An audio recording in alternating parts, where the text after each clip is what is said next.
प्रश्न 11। दी गई आकृति में पी आर बड़ा है पी क्यू से और पी एस पी का समद्विभाजक है। दिखाएं कि एक्स बड़ा है वाई से। तो पहले यहाँ पे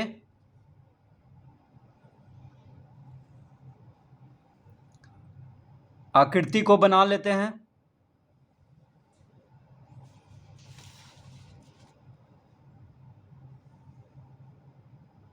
इस तरह से। तो यहाँ पे एक त्रिभुज है P Q R. P Q R यहाँ पे एक त्रिभुज है।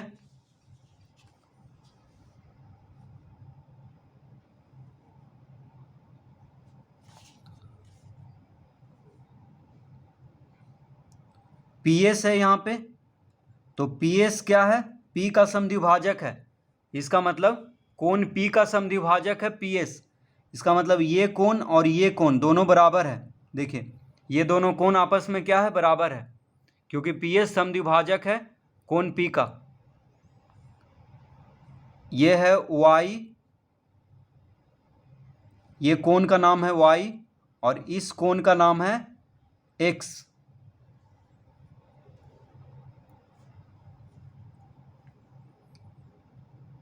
तो कह रहा है कि दी गई आकृति में पी आर बड़ा है पी क्यू से। देखिए पी आर, ये पी आर जो है पी क्यू से बड़ा है, ठीक है। और पी एस पी का समद्विभाजक है। तो हमको दिखाना है कि एक्स बड़ा होगा वाई से, यानी ये जो कोण है एक्स ये बड़ा होगा कोण वाई से। तो सबसे पहले हम यहाँ पे लिखेंगे दिया है, क्या क्या दिया हुआ है? पी आर, पी आर जो है बड़ा है पी क्यू।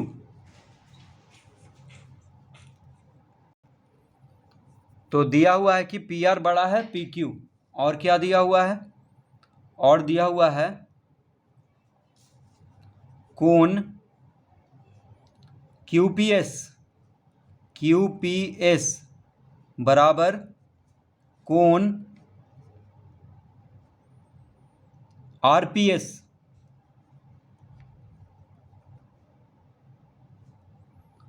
कोण क्यू पी एस, देखिए ये जो कोण है ये इसका नाम है कोण क्यू पी एस। इसको क्या कहेंगे? क्यू पी एस, इस कोण का नाम है क्यू पी एस। तो ये जो कोण है कोण क्यू पी एस ये बराबर है कोण आर पी एस से। आर पी एस, इस कोण को कहेंगे कोण आर पी एस। तो ये दोनों कोण बराबर है क्योंकि पी एस समद्विभाजक है कोण पी का। तो ये दिया हुआ है, इसको हम पहला लिख लेंगे क्योंकि आगे काम देगा। अब यहाँ पे लिखेंगे चूंकि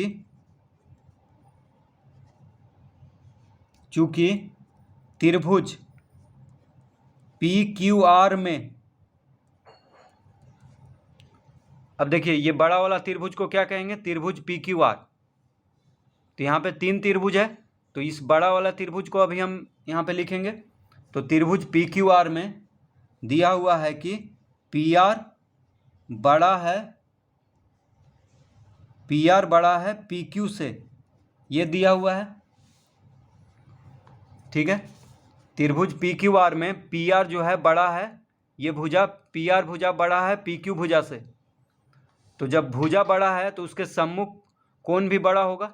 तो त्रिभुज में हम जानते हैं कि बड़े भुजा के सामने का कोण बड़ा होता है, ठीक है। तो पी आर बड़ा है पी क्यू से, तो पी आर के सामने का कोण यानी कोण क्यू बड़ा होगा, ये जो कोण है ये बड़ा होगा कोण आर से, क्योंकि पी क्यू के सामने का कोण है कोण आर और पी आर के सामने का कोण है कोण क्यू।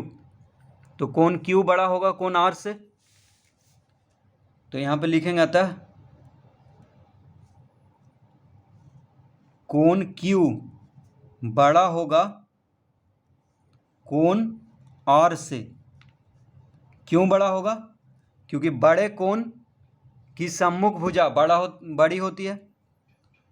तो इसको हम दूसरा लिख लेंगे। तो क्यों हुआ ऐसा? तो यहाँ पे लिख देंगे बड़ी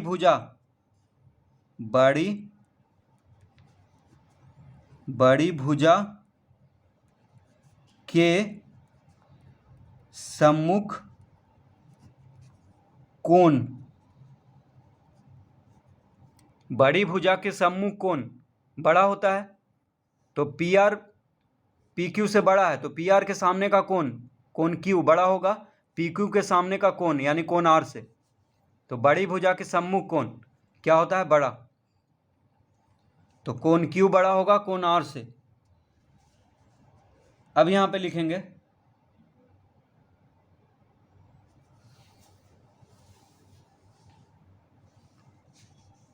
अब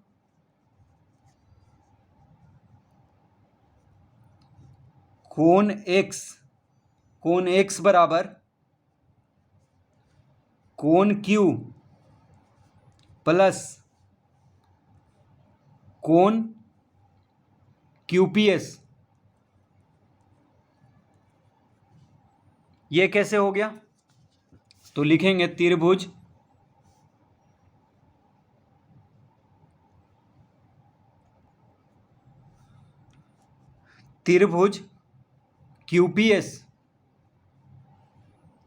QPS का बहिष्कोण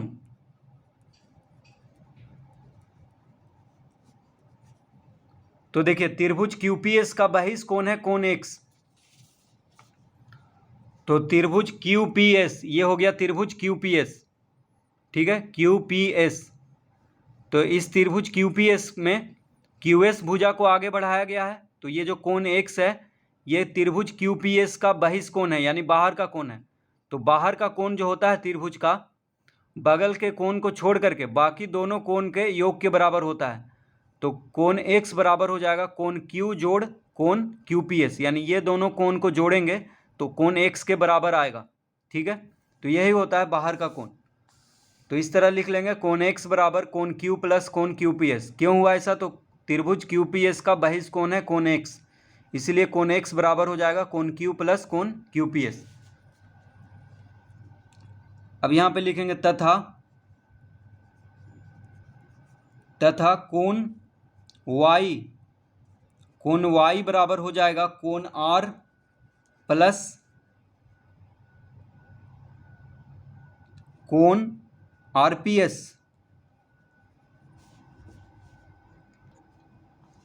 तो कोण y इसी तरह से जैसे ये हम लिखे हैं उसी तरह से कोण y बराबर हो जाएगा कोण R प्लस कोण RPS। क्यों हुआ ऐसा? तो इसको भी लिख देंगे त्रिभुज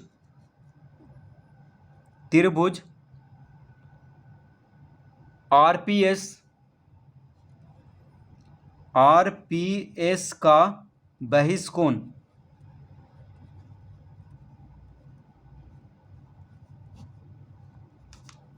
तो त्रिभुज RPS का बहिष्कोण है कोण y, ठीक है। देख लेते हैं एक बार चित्र में।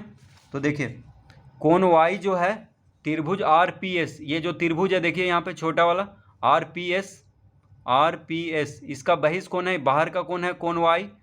तो बाहर का कोण जो होता है बगल के कोण को छोड़ करके बाकी दोनों कोण के योग के बराबर होता है। तो कोण y बराबर हो गया कोण R प्लस कोण RPS, यानी ये दोनों कोण को जोड़ेंगे तो कोण y आएगा। तो इस तरह हम लिख दिए हैं यहाँ पे कोण y बराबर कोण R प्लस कोण RPS, ठीक है, क्योंकि त्रिभुज RPS का बहिष्कोण है। अब लिखेंगे अतः पहला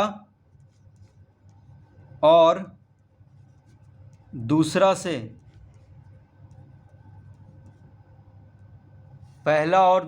क्या हो जाएगा? तो पहला और दूसरा से हो जाएगा कोण x बड़ा होगा कोण y से। ये कैसे हो गया?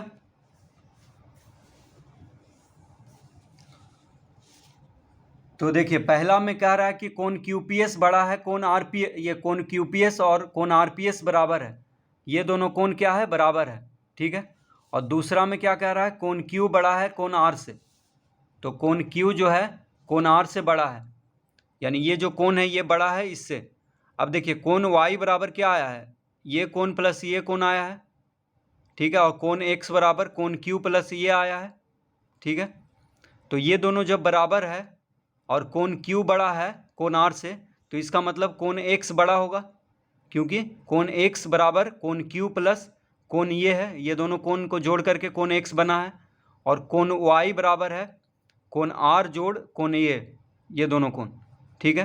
तो ये दोनों कोण बराबर दिया हुआ है और कोण Q बड़ा है कोण R से, तो इसका मतलब कोण X बराबर क्या हो गया, कोण X बराबर है कोण Q प्लस ये, तो ये दोनों यानी कोण Q बड़ा है कोण R से, तो इसका मतलब कोण X बड़ा होगा कोण Y से। तो पहला और दूसरा से क्या हो गया, कोण X बड़ा है कोण Y से। तो देखिए यहाँ पे हम समझ लेते हैं एक बार। तो कोण X बराबर है कोण Q प्लस कोण QPS। अब देखिए कोण QPS और कोण RPS दोनों बराबर दिया हुआ है, ठीक है, ये दोनों कोण बराबर है। और कोण Q बड़ा है कोण R से, कोण Q क्या है, बड़ा है इससे, तो ये दोनों जब बराबर ही हैं और ये बड़ा है इससे, तो इसका मतलब कोण X बड़ा होगा कोण Y से। तो इस तरह से इस प्रश्न को हल करेंगे।